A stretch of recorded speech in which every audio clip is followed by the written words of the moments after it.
There's no feeling more intense than starting over. If you deleted your homework the day before it was due, as I have, or if you left your wallet at home and you have to go back after spending an hour in the commute. If you won some money at the casino and then put all your winnings on red but it came up black. If you got your best shirt dry cleaned before a wedding and then immediately dropped food on it. If you won an argument with a friend and then later discovered that they just returned to their original view. Starting over is harder than starting up. If you're not ready for that, like if you've already had a bad day, then what you're about to go through might be too much. Feel free to go away and come back. I'll be here. Alright, thanks for coming with me on this trip. I'll understand if you have to take a break at any point. Just find a safe place to stop and quit the game.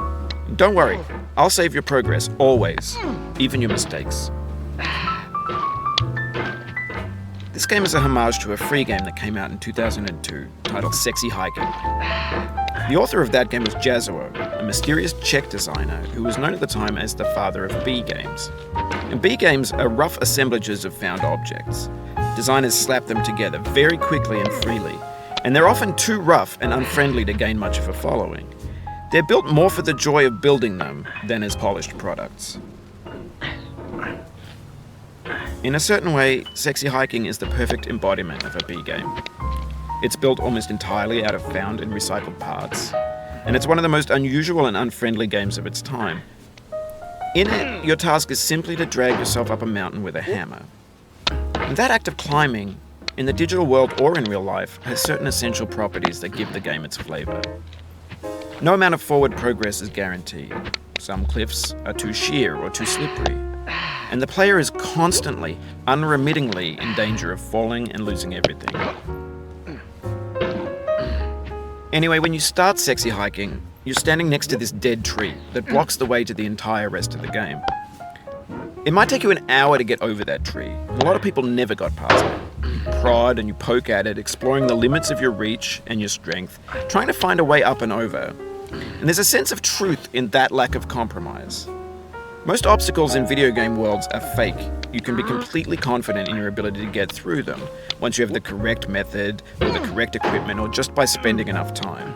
In that sense, every pixelated obstacle in Sexy Hiking is real.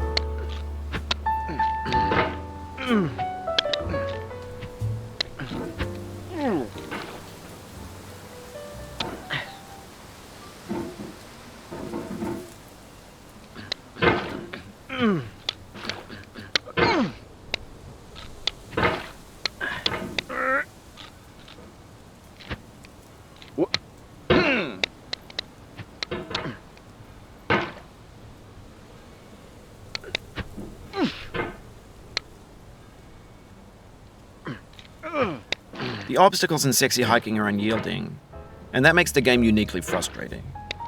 But I'm not sure Jazzuo intended to make a frustrating game. The frustration is just essential to the act of climbing, and it's authentic to the process of building a game about climbing. A funny thing happened to me as I was building this mountain. I'd have an idea for a new obstacle, and I'd build it, test it, and it would usually turn out to be unreasonably hard.